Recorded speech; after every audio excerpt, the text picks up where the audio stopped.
আশ্রয়কেন্দ্র child and old age কেয়ারের প্রতিষ্ঠাতা Milton Samaddar ও তার স্ত্রী মিঠু হালদারকে কারাগারে পাঠানোর আদেশ দিয়েছে আদালত।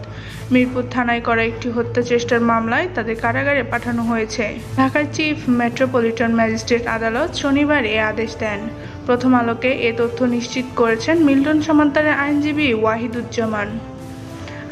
ওয়াহিদুজ্জামান বলেন, মিরপুর থানায় করা মামলায় মিল্টন সমাদ্দার ও তার স্ত্রী মিঠু হালদার জামিনে ছিলেন। 5ই মে মিল্টনে মারা যায়। পরে সেদিন তিনি সস্ত্রীক গ্রামের বাড়ি বরিশাল চলে যান। পরের দিন 6ই মে মামলার শুনানির দিন তার আদালতে হাজির হতে পারেনি। সেদিন আদালতের সময় চেয়ে আবেদন করা হয়, কিন্তু হাজির না থাকায় আদালত মিল্টন সমাদ্দার ও তার স্ত্রীর বিরুদ্ধে গ্রেপ্তারি পরোয়ানা জারি করেন। আজ তারা আদালতে আত্মসমর্পণ করে জামিনের আবেদন করেন। আদালত জামিনের আবেদন নাকচ করেন। মারধর করার অভিযোগ এনে গত বছর 2রা মে মিল্টন সমাদ্দার ও তার স্ত্রীর বিরুদ্ধে মিরপুর থানায় মামলা করেন দারুস সালাম এলাকার বাসিন্দা মতিউর রহমান।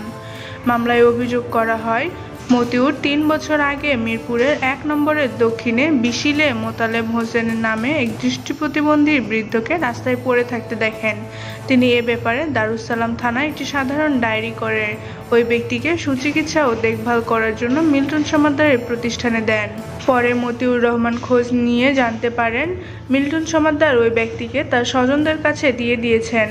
এ বিষয়ে খোঁজ নিতে ওই আশ্রয়কেন্দ্রে গেলে মিল্টন ও তার সহযোগীরা মতিউর ও তার 2 বন্ধুকে লাঠিপেটা করে আহত। তারা তার কাছে থাকা জিডির কপি ও মোতালেবের বিষয়ে আশ্রয়কেন্দ্রটি থেকে যে কাগজ দেওয়া হয়েছিল তা ছিনিয়ে নেয়।